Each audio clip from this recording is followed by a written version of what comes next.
होळकर पूल किती आश्चर्याची गोष्ट आहे ना की या पुलावरून आजही वाहतूक होते, पण स्थानिक लोक रात्रीच्या वेळी येथे जाण्यास टाळण्याचा सल्ला देतात, कारण रात्रीच्या काळात या पुलावरून जाणं थोडं धाडसाचं ठरू शकतं। पुलाच्या कडेला असलेल्या ऐतिहासिक गोष्टी आणि स्थानिक कथांनी या ठिकाणाला एक वेगळं महत्त्व दिलं आहे।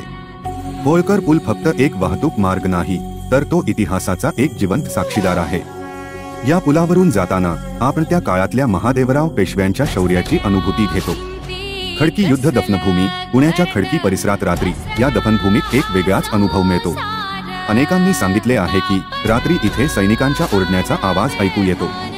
हा आवाज ऐकताना तुम्हाला त्या काळातील युद्धाची तीव्रता आणि सैनिकांचे बलिदान जाणवते। खडकी युद्ध दफनभूमी फक्त एक स्मारक नाही, तर इतिहासाची एक जिवंत साक्षीदार आहे। येथे येताना तुम्हाला भूतकाळाची एक झलक मिळते, जी तुम्हाला विचारात टाकते।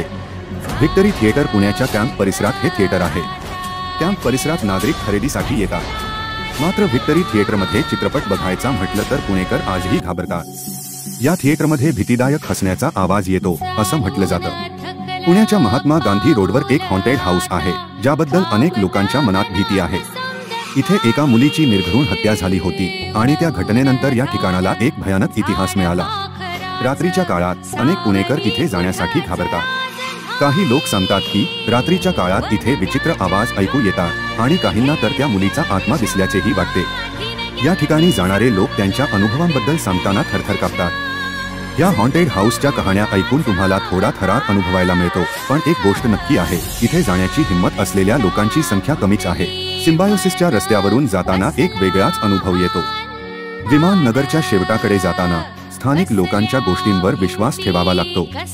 अमावस्येला किंवा अंधारात या रस्त्यावरून जाणं म्हणजे धाडसाची गोष्ट। काही लोक सांगतात की तिथे भीतीदायक गोष्टी घडतात। काही वेळा अंधारात काही विचित्र आवाज ऐकू येतात। त्यामुळे जर तुम्ही या रस्त्यावरून जात असाल तर नेहमी सावध राहा।